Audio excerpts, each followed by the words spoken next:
I should have burned the letter the moment it arrived. Came on a Tuesday afternoon, delivered by a courier who wouldn't meet my eyes. The envelope was yellowed with age, the wax seal cracked but still bearing the impression of a serpent coiled around a staff, the caduceus, that ancient symbol of medicine. Inside, brittle pages written in spidery handwriting informed me that I had inherited property from a distant relation I'd never heard of. Dr. Cornelius Blackwell, my great-great-uncle, dead now for exactly 100 years. The property in question was Blackwell Sanatorium, located in a place called Ashmore Vale, somewhere in the fog-shrouded hills of New England that time seemed to have forgotten. The letter was brief, clinical, but certain phrases lodged in my mind like splinters. Sole surviving heir, unclaimed estate, and most disturbingly, matters requiring immediate attention. I'm a historian by trade, drawn to mysteries the way moths are drawn to flames. And this was a mystery wrapped in the seductive promise of family secrets and forgotten history. My colleagues warned me, "Leave it alone," Dr. Patricia Renshaw said over coffee, her fingers drumming nervously against her cup. "I've heard stories about Ashmore Vale. Nothing good lives in places people forget." But I didn't listen. God help me, I didn't listen. The drive to Ashmore Vale took 6 hours, though it felt like I was traveling through decades rather than distance. The highway gave way to state roads, which surrendered to county routes, which finally dissolved into gravel paths that wound through forests too thick, too dark, too quiet. My GPS lost signal 40 miles back. I navigated by an antique map included with the letter, marked with careful notations in that same spidery hand.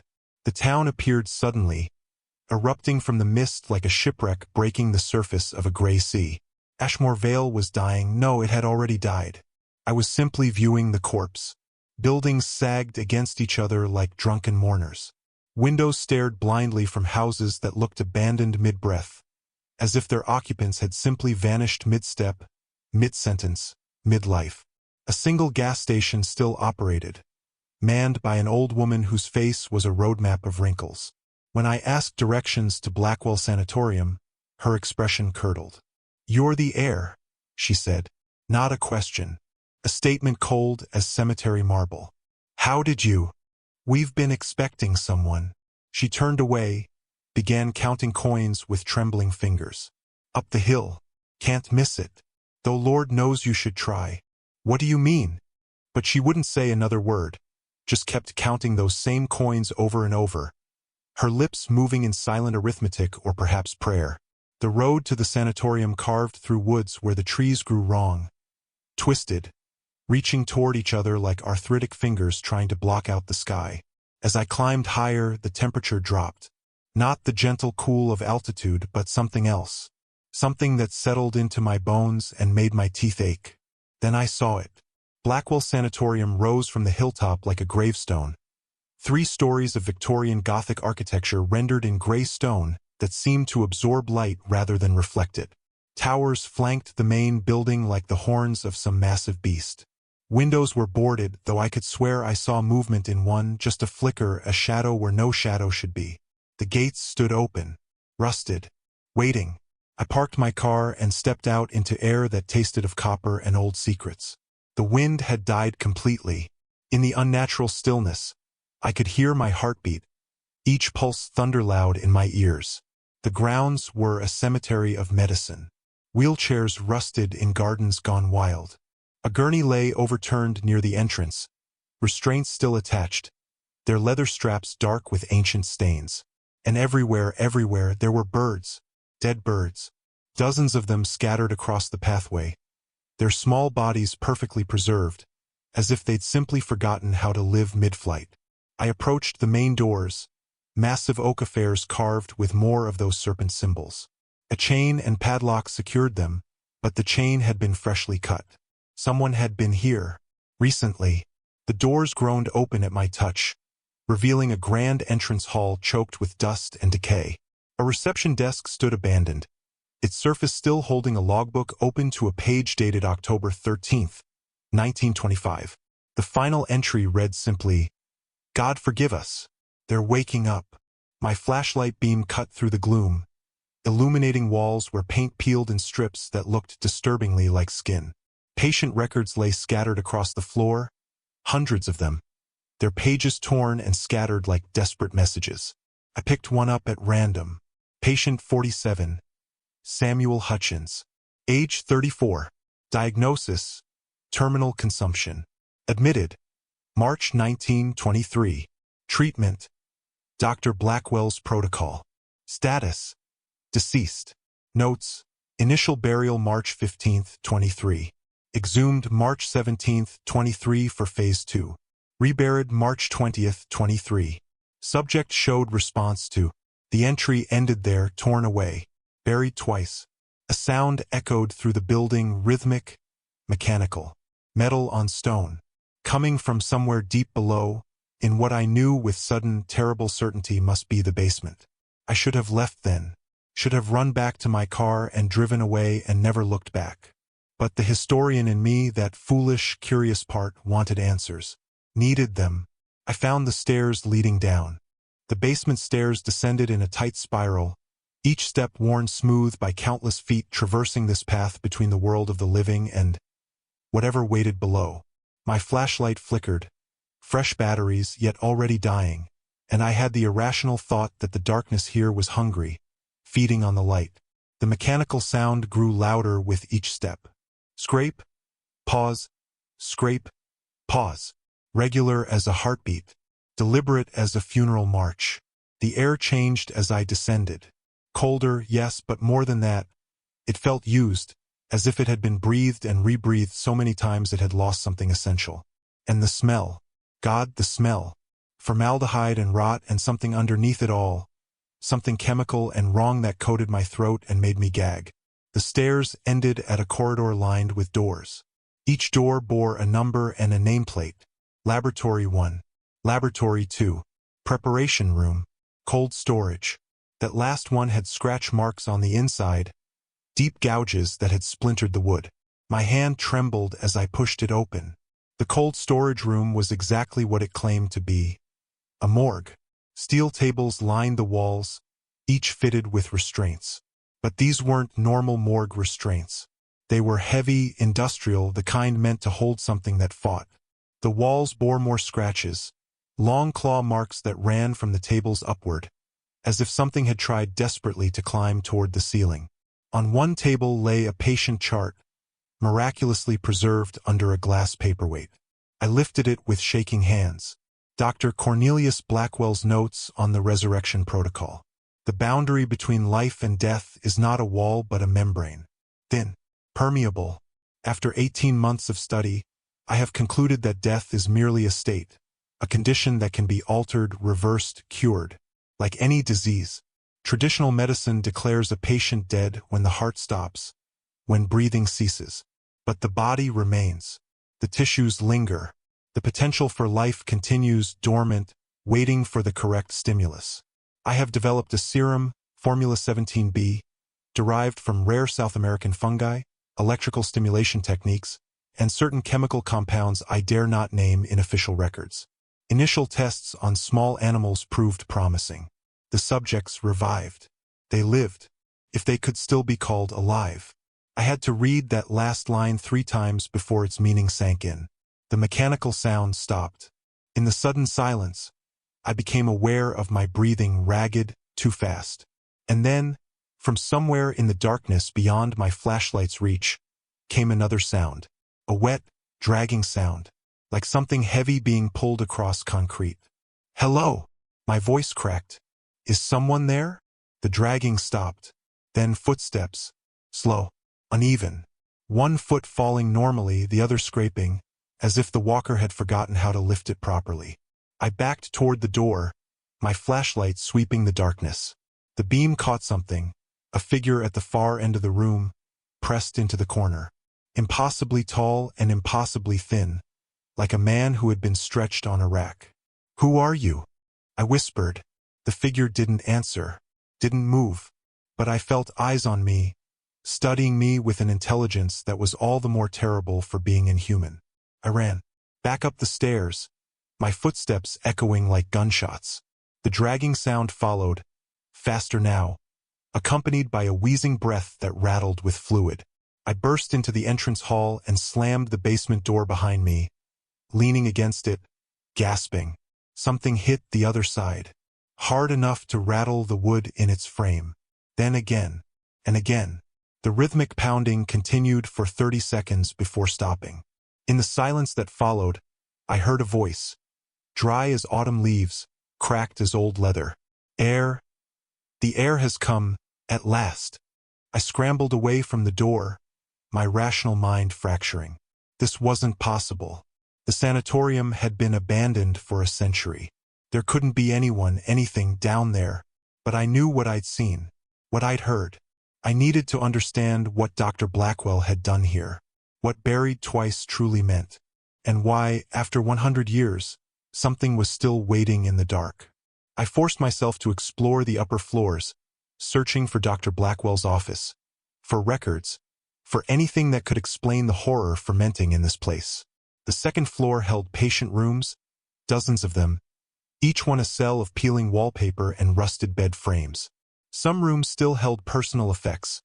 A woman's hairbrush, a child's toy, a man's pocket watch stopped at 3:47. In one room, someone had scratched a message into the plaster. He brought US back wrong. The third floor was different. Here the decay seemed to pause, as if this level existed slightly outside of time. The corridor was cleaner, the doors intact. At the end of the hall, double doors bore a brass plaque. Dr. Cornelius Blackwell, Director of Research. His office was a shrine to obsession. Every wall bore shelves crammed with journals, medical texts, and stranger volumes. Grimoires bound in leather that looked disturbingly skin-like, alchemical treatises, books in languages I didn't recognize featuring symbols that hurt to look at directly. A massive desk dominated the center of the room, its surface buried under papers, diagrams of the human body with annotations in red ink, and photographs. God, the photographs. They showed patients, dozens of them laid out on tables. The first series appeared normal enough, clinical death studies, perhaps. But the later photographs, the patients' eyes were open, their mouths stretched in silent screams. And in some, you could see it, the wrongness. Skin that had started to gray, then had color returning in patches. Eyes that reflected light like an animal's. One photograph stood framed on the desk. A family portrait. Dr. Blackwell stood in the center, stern and proud in his formal attire. Beside him, a beautiful woman with sad eyes, his wife, I assumed.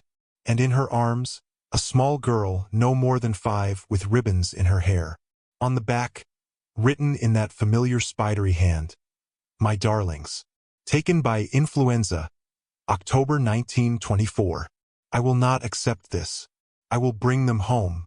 My blood went cold. I opened his journal, the final volume, its pages stiff with age and something darker. Brown stains that could only be blood. The entries grew increasingly frantic, the handwriting deteriorating from precise script to desperate scrawl. September 15th, 1924. Sarah is dead. Little Margaret died in her arms 3 hours ago. They would not let me treat them with conventional means. Said the influenza had progressed too far, that they needed rest and prayer. Rest, prayer. As if God gives a damn about suffering.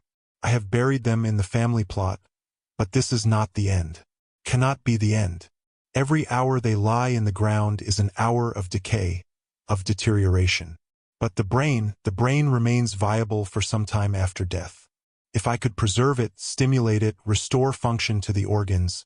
I have 37 patients currently in the sanatorium, all terminal. I have told their families they passed peacefully.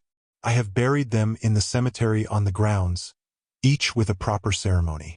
But tonight, under cover of darkness, I will begin the real work. They will be my proof of concept. If I can bring them back, I can bring back Sarah and Margaret. I will not fail them. I flipped through pages rapidly, my hands shaking. September 22nd, 1924. 7 exhumations completed. The bodies were preserved better than expected. The cool autumn weather has been a blessing. I have established a laboratory in the subbasement where the earth provides natural refrigeration. Formula 17B, when injected directly into the cerebral cortex, produces remarkable results. Within hours, cellular regeneration begins. The heart, when manually stimulated, resumes beating. The lungs expand. Eyes open. But something is wrong. The subjects wake, but they are not as they were. They move stiffly, mechanically. Their eyes track movement but seem to see beyond it, to something I cannot perceive. When they speak, and they do speak, though rarely, their words are confusion, fragments of memory mixed with something else. Something that did not come from their original minds. Patient 12, Thomas Brennan, dead of tuberculosis, became violent during testing. He had to be restrained. Before sedation, he grabbed my wrist and said, "It's cold in the ground, doctor. So cold. But it's colder in the after. We weren't supposed to come back. The door is closed for a reason." What door? What is he talking about? I must refine the formula. I must achieve true restoration, not this approximation of life. The entries grew worse. October 3rd, 1924. 18 subjects revived now, all showing similar symptoms. Coordination improves daily, but mental state deteriorates. They remember their lives, but the memories seem distant, as if recalling someone else's experiences. They cluster together in the sub-basement, whispering among themselves in voices too low for me to hear clearly. Last night I heard them singing an old hymn, but the words were wrong, changed. When I asked patient 22, Elizabeth Marsh, about it, she smiled at me. A horrible smile, too wide, showing too many teeth. "We're practicing, doctor," she said, "for when the others wake up. For when everyone wakes up." I asked what she meant. She wouldn't say more. The staff is growing suspicious. I've dismissed most of them, kept only a few I can trust with heavy sedation and generous pay. They think I'm conducting radical treatments. They have no idea how radical. Tonight I exhumed Sarah and Margaret. My stomach turned. I had to set the journal down, press my palms against my eyes, but I couldn't stop reading. I had to know. October 7th, 1924. I have made a terrible mistake. Sarah and Margaret are in the laboratory. I injected them 4 days ago. Margaret woke first, 2 days ago. She opened her eyes and looked at me, and I wept with joy. Then she spoke. "Daddy." But it wasn't Margaret's voice. It was layered, multiple voices speaking in unison. Some deep, some high, some not human at all. "Why did you pull us back? We were somewhere else. Somewhere better. Or worse. We don't remember anymore. But it wasn't here. It wasn't the cold ground and the dark." I tried to hold her, but she pushed me away with strength no 5-year-old should possess. She walked to where the other subjects wait in their cells, and they welcomed her. They pressed their faces against the bars and reached for her, and she reached back, and I swear to God, something passed between them. Something I couldn't see but could feel, like electricity in the air before a storm. Sarah woke this morning. She won't speak to me at all. She only stares at the ceiling and weeps, tears running down her face, her mouth moving in silent words. When I lean close, I can hear fragments. Shouldn't have. The boundary. They'll all come through. What have I done? What have I brought back? The subjects are changing. Their physical forms deteriorate despite the serum. Skin grays and cracks. Eyes sink into sockets that seem too deep. But they don't die again. They persist, something puppeteering bodies that should have returned to dust. They keep asking to be buried again. "Put us back," they plead. "Put us back in the ground where we belong." But if I bury them again, I admit failure. I admit that death is final, that I cannot save my family, that medicine has limits I cannot transcend. I will not accept this. I will find a solution. The next few entries were barely legible, written in a shaking hand. October 12th, 1924. The remaining staff fled last night. They saw one of the subjects, patient 8, William Croft, standing in the garden. Just standing, perfectly still, for 6 hours straight, staring at the moon. When the nurse approached him, he turned his head 180 degrees without moving his body and smiled at her. She ran screaming down the hill. The others followed. I am alone now with my creations.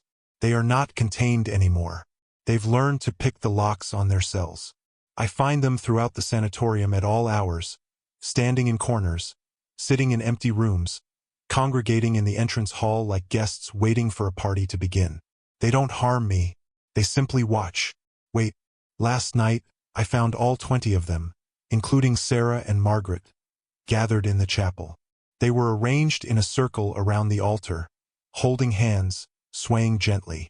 The temperature in the room was below freezing despite it being October. Margaret saw me and broke from the circle. She approached, and this time when she spoke, her voice was her own. My little girl's voice. We have to go back, Daddy. Back into the earth. But not like before. Not dead. We have to be alive when you bury us. The second burial is the only way to close the door. The only way to make the cold stop. I asked what she meant. What door? She touched my face with fingers cold as ice. The door you opened when you pulled us back. Between death and life. It swings both ways now. They're coming through. The ones who weren't called back. The ones who wanted to stay gone.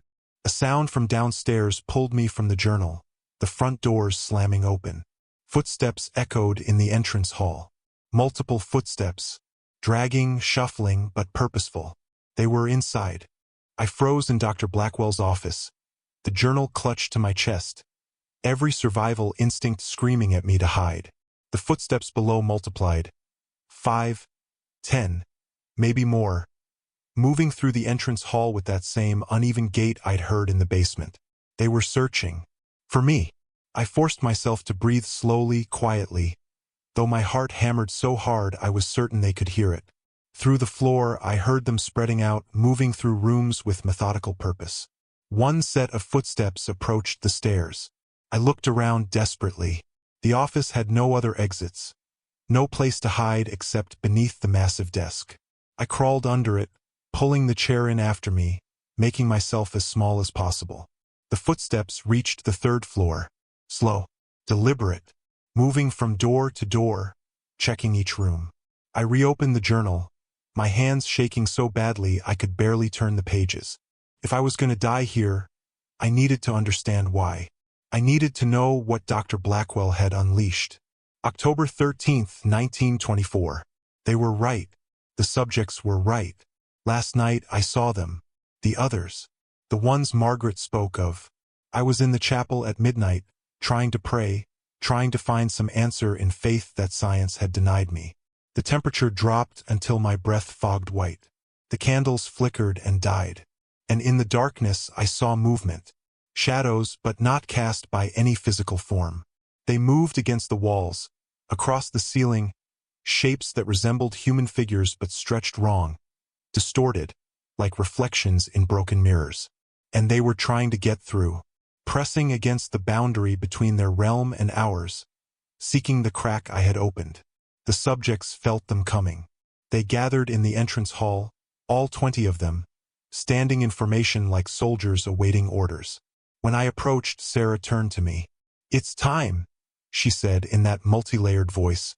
"You have to bury us again, while we still live. The living burial will seal the door." I refused. I told her I could still fix this, still perfect the formula, still restore them properly. She smiled sadly. "We're already dead, Cornelius. We died weeks ago. What walks around wearing our faces is something else. Something that used the hole you made. And if we don't seal it soon, everything that has ever died will try to come back. Not just us. All of them. The ones who died wrong. The ones who died angry. The ones who should never walk again." "But you're alive," I protested. "Your heart's beat. You breathe." "No," Margaret said, taking my hand. "We just remember how. But we're cold inside, Daddy. So cold. And the cold is spreading. Can't you feel it?" She was right. The entire sanatorium had become an icebox despite the fires I kept burning. The cold emanated from the subjects themselves, from whatever they had become. I know what I must do. God forgive me. I know what I must do. Tonight I will bury them all again. The second burial. But they will not be dead when they go into the ground. They will be aware, conscious, trapped in eternal darkness with just enough life force remaining to act as a seal, a living lock on the door between worlds. They have agreed to this. They beg for it. Tomorrow morning I will complete the task. And then, the entry ended there. The next page had been torn out, but paper-clipped to the inside back cover was a final note, dated that same day. If anyone finds this, if anyone inherits this cursed place, know that I failed. The second burial did not hold. The seals weaken with time. By the time you read this, the subjects will have woken again. They will have clawed free from their graves for a second time. They are not evil. They are victims. But they are also no longer human. The door I opened has poisoned them, made them into something between life and death, and they cannot move forward into either state. There is only one way to end this. The sanatorium must be destroyed, burned to the ground with everything in it. The subjects must be released properly, cremated, scattered, their ashes separated so that nothing can reconstitute. And the door must be closed permanently. In the sub-basement, hidden behind a false wall in cold storage, is my final laboratory. There you will find the original notes on Formula 17B. Destroy them. Let no one ever recreate this abomination. I go now to complete the burials. If I survive, I will return to seal this place myself. If not, I pray someone wiser than I will finish what I could not. CB. The footsteps stopped outside the office door. The handle turned. I held my breath, pressed myself against the back of the desk's hollow space, tried to become invisible through sheer force of will. The door creaked open. Footsteps entered 1, 2, 3 sets. I could see their feet through the crack between the desk and the floor. Bare feet, blue-gray with cold, toenails yellowed and thick. They moved with that characteristic shuffle drag, spreading out to search the office. Air. One of them whispered. The voice was papery, ancient. The heir has come. He will understand. Another responded. He will finish it. He will let us rest. Or join us, a third voice said, and there was something like laughter in it, brittle and sharp as breaking bones. They moved through the office, searching. One of them approached the desk. I could see its legs now, thin, emaciated, skin hanging loose like a poorly fitted suit. It bent down, joints cracking audibly, and I found myself staring into a face. It had once been a man. You could see the ghost of humanity in the structure of its features. But the skin had gone gray-green, pulled tight over the skull. The eyes were milky white, filmed over, yet somehow still seeing. Its mouth hung open, revealing teeth that had grown too long, too sharp. It smiled at me. Found you, it whispered. A hand shot under the desk, fingers cold as ice wrapping around my ankle. I screamed, kicking frantically, connecting with what felt like desiccated flesh over brittle bone. The thing stumbled back with a hiss. I scrambled out from under the desk and ran, bursting through the door into the hallway. They were everywhere. Figures in tattered hospital gowns, some recognizable as human, others so deteriorated they were nightmares of exposed bone and rotting tissue held together by force of will alone. They reached for me with hands that remembered being gentle, mouths opening to speak with tongues that had forgotten how to form words. I dodged between them, heading for the stairs, my only thought to reach my car, to escape this place of resurrection and regret. I made it to the second floor before one of them caught me. A woman whose face had mostly decomposed away, leaving a skull wrapped in strips of leathery skin. But her eyes were human still, and filled with desperate pleading. Please, she whispered, her breath cold and foul. Finish it. The doctor couldn't. He buried us alive and then couldn't complete the ritual. We've been waking, sleeping, waking, sleeping for 100 years. Trapped. Unable to die properly. Unable to live. Your family. His blood. You can end it. You must end it. How? I gasped, trying to pull free. How do I end it? Fire, she said. Burn it all. Burn us. Release us to ash and scatter us to the four winds so we can never reconstitute. Close the door he opened. Please, we're so tired. We're so cold. She released me and I stumbled backward. They were all around me now, dozens of them, emerging from rooms I hadn't searched. How many patients had Blackwell tried to resurrect? How many had he buried the second time? We are not what we were, one of them said. A man missing half his jaw, words whistling through the gap. The things that came through the door when he called us back. They wore our bodies like clothes. Some nights we are ourselves. Other nights we are them. The ones from the after. The cold ones. We cannot control when we change. Show him, another voice suggested. Show him what we become.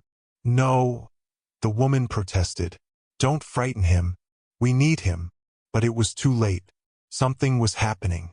The air grew colder, painfully cold, and the lights flickered. The subjects began to change, their movements becoming less human, more predatory. The intelligence in their eyes shifted, replaced by something older, something hungry. I ran. Down the stairs, through the entrance hall, their footsteps, no longer shuffling but running, sprinting, echoing behind me. I burst through the front doors into the dying daylight and kept running across the grounds. Not toward my car, but toward the cemetery I'd glimpsed from the road. I needed to see, needed to understand. The graveyard sprawled across an acre behind the sanatorium, enclosed by a rusted iron fence. Headstones jutted from the earth at odd angles, their inscriptions worn smooth by a century of weather. But that wasn't what made me stop, gasping, my lungs burning. Every grave had been disturbed. Not recently, these were old excavations, overgrown with weeds and settled into themselves. But clear evidence remained of two disturbances. The original burial and then something else. Something that had torn through the earth from below. They had woken up, buried alive as Dr. Blackwell had intended, conscious in their coffins, and they had clawed their way free. I found one grave marker more ornate than the rest, separated slightly from the others. Sarah Blackwell, beloved wife, 1890 to 1924, and beside it, Margaret Blackwell, our darling daughter, 1919 to 1924. Both graves were open pits now, the coffins visible below, their lids splintered from the inside. Long scratches scored the wood where fingernails had gouged, desperate to escape. He couldn't do it in the end. I spun around. One of them stood at the cemetery gate, the woman who had grabbed me, though now she seemed more herself, more human. In the fading light, I could almost pretend she was just a sick patient, not something that had been dead for a century. The doctor, she continued, stepping closer. He brought us back the first time, pulled us from death with his formula. We woke up wrong, changed, with the door open inside us. Then he tried to seal the door by burying us alive, conscious, using our life force as locks. But it didn't work, I said. For a while it did. We were trapped in the earth, aware, for months. Some of us for years. Frozen in eternal darkness, unable to die, unable to surface. But the seals weakened. One by one, we woke fully and dug ourselves free. The doctor was gone by then. Dead, we assumed. The sanatorium had been abandoned.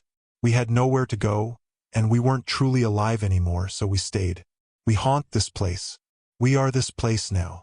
What are you? I asked. The woman who grabbed me, she said things came through the door. Things from the after. She nodded slowly. There are places beyond death. Realms. Most of us pass through them on our way to wherever we're meant to go. But some get lost. Some are trapped there. When Dr. Blackwell opened the door, ripped it open with his arrogance and grief, he created a passage. The things that were lost found it. They poured through into us, into the hollow spaces his formula created. We share these bodies now. Sometimes we're in control. Sometimes they are. And when they're in control, we're dangerous. She looked at her hands, turned them over as if seeing them for the first time. They hunger for warmth, for life, for the things they lost. They would consume you if they could, wear your skin, take your place in the living world. That's why you have to end this. Tonight, before we change again. The sun was setting, shadows lengthening across the graves. I could see more of them now, emerging from the sanatorium, gathering at the cemetery fence. 20, 30, maybe 40 figures in various states of decay. How many? I asked. 53 patients total. The doctor revived them all, buried them all twice. We're what remains. And Dr. Blackwell? What happened to him? She pointed to a grave at the far end of the cemetery, beneath a dead oak. He completed his work, then took his own life. Poison. He left a note asking to be buried normally, in the town cemetery, away from us. But his assistant brought him here instead. Thought it fitting that he rest among his creations. We approached the grave together.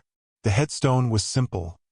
Dr. Cornelius Blackwell, 1875 to 1925. May God have mercy. But unlike the other graves, this one had never been disturbed. The earth lay smooth and settled. Why didn't he come back? I asked. If the door was open, if these things were coming through. Because he didn't use the formula on himself, she interrupted. He died naturally, passed through properly. He's gone where he was supposed to go. A sound made me turn. The other subjects had entered the cemetery now, surrounding us in a slowly tightening circle. The sun had nearly set, the last red light bleeding from the sky, and in the gathering darkness, I could see them changing, their movements becoming jerky, predatory, their eyes shifting from human confusion to cold, inhuman hunger. It's happening, the woman said urgently. They're taking control. You need to go. Get to the sub-basement. Find the laboratory. The formula notes, burn them first before anything else. Then burn the building with us inside. Lock the doors if you can. We won't fight it. Not the ones who are still ourselves. We'll try to hold the others back. I can't just. Yes, you can. You must.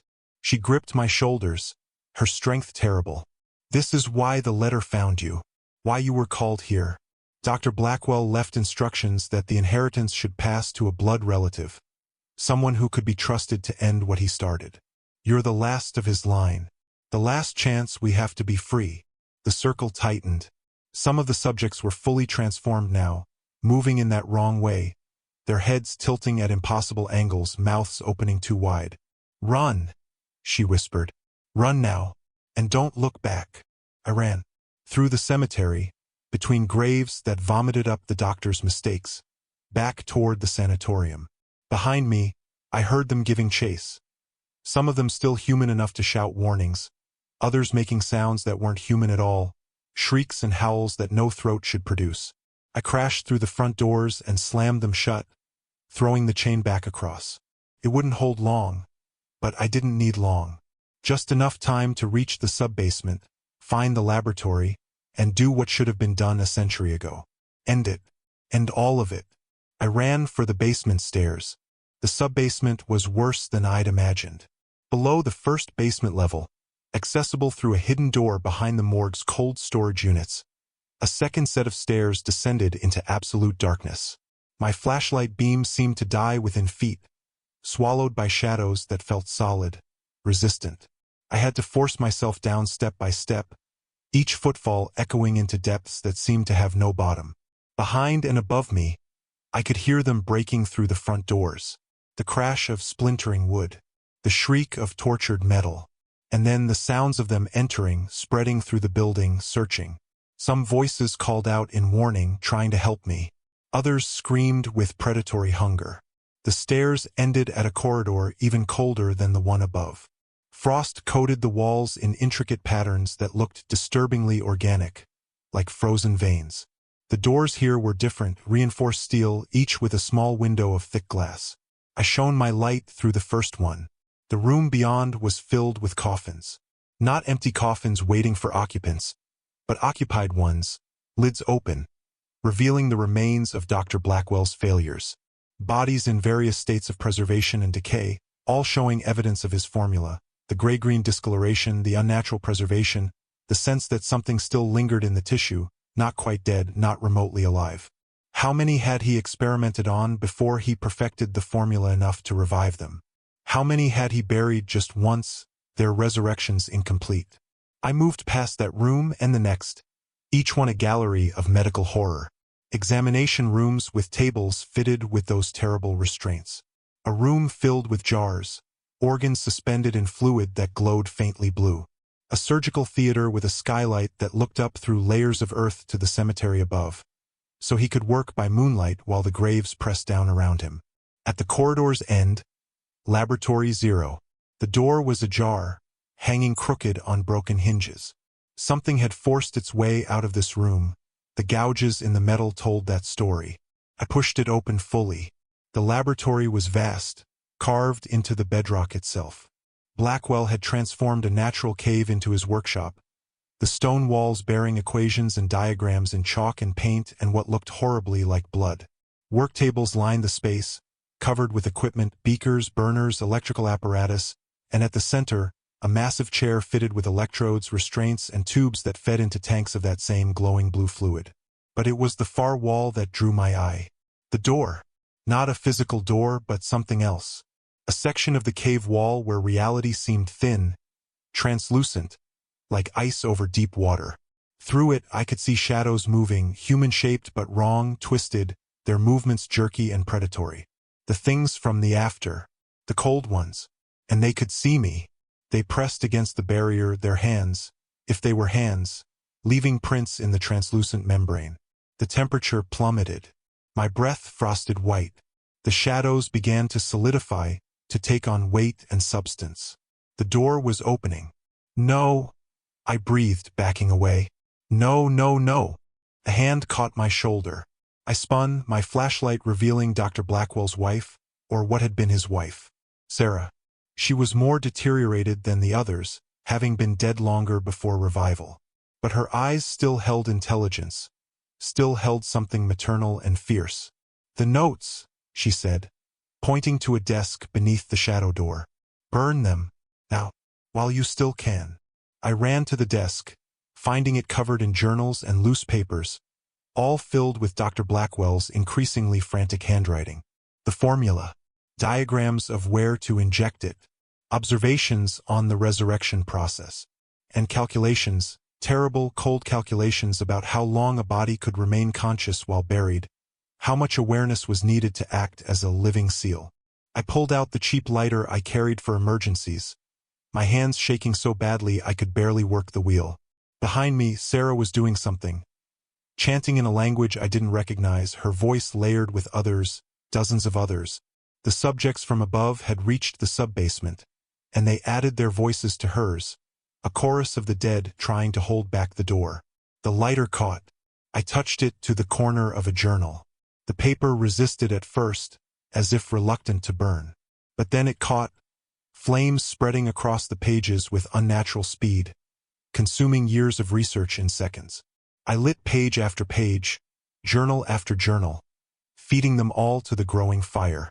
The shadows behind the membrane screamed, a sound that bypassed my ears and resonated directly in my skull. They threw themselves against the barrier, but Sarah and the others held firm, their combined will stronger than the things trying to break through. I grabbed the last journal, the one with the original formula, and was about to throw it into the flames when I saw the final entry. There is no cure for death. I understand that now. Death is not a disease but a door, a transition, a necessary passage. By trying to prevent it, I have done something far worse.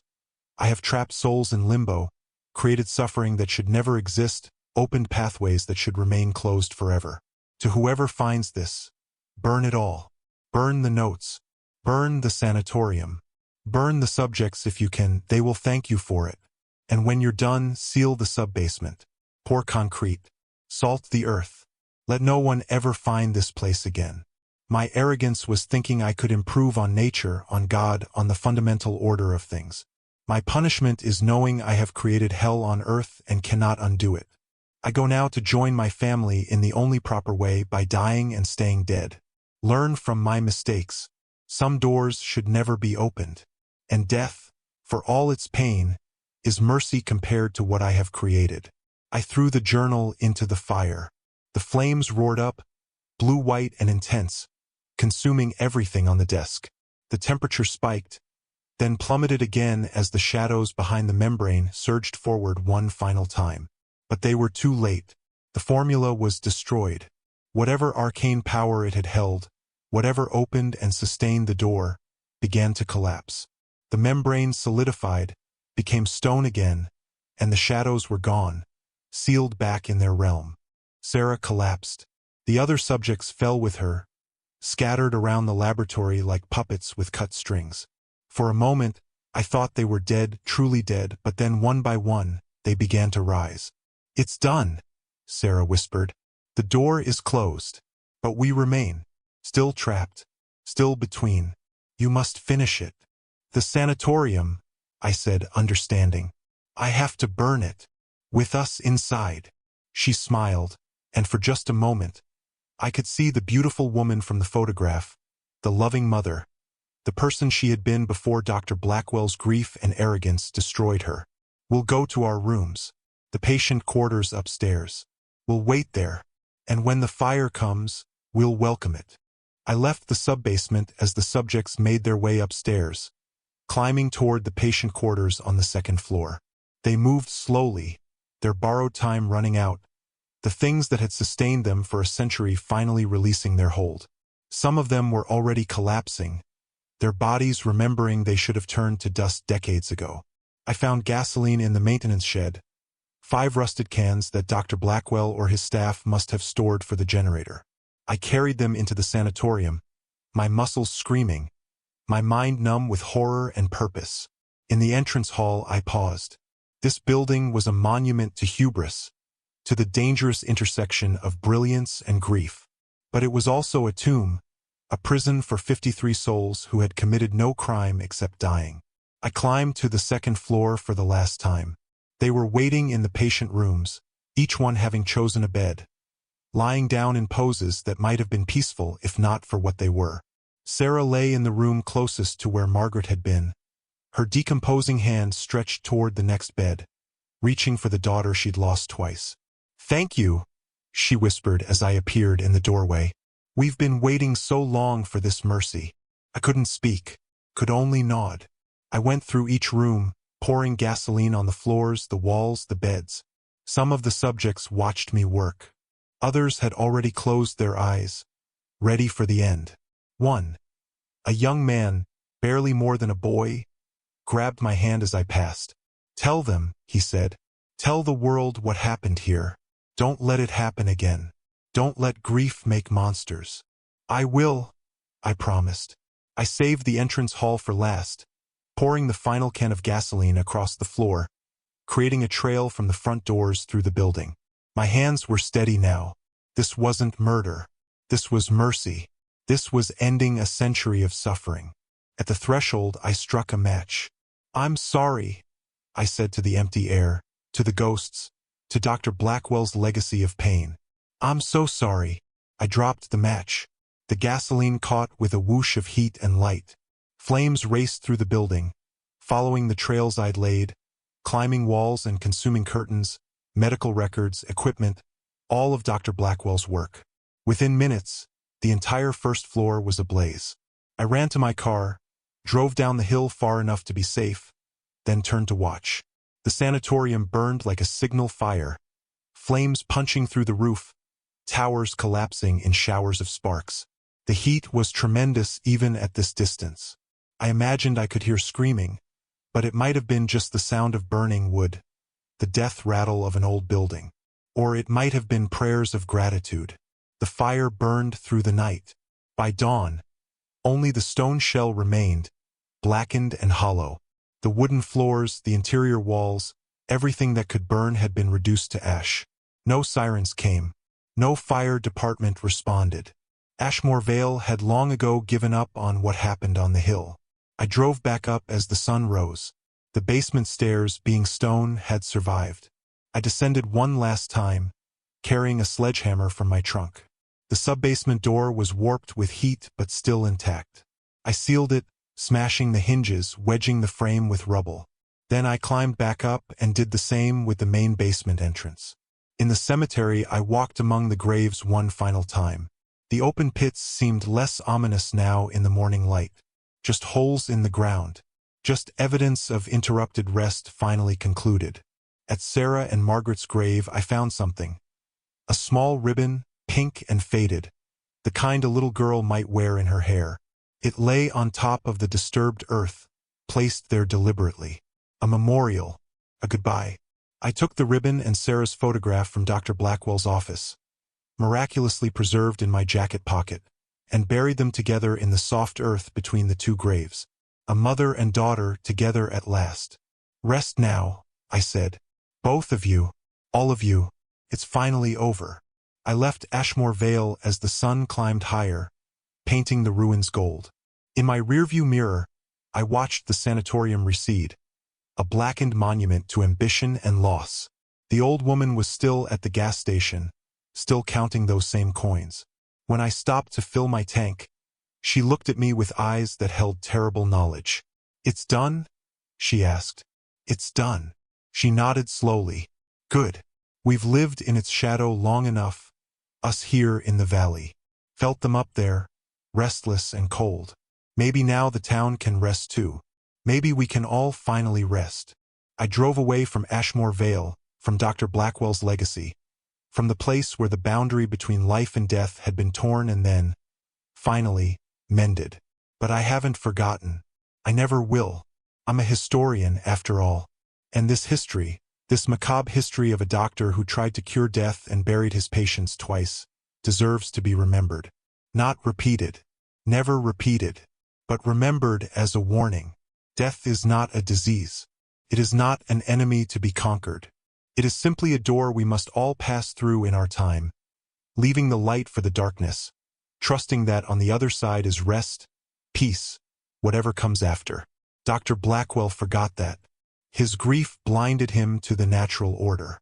And in trying to bring back what was lost, he created suffering beyond measure.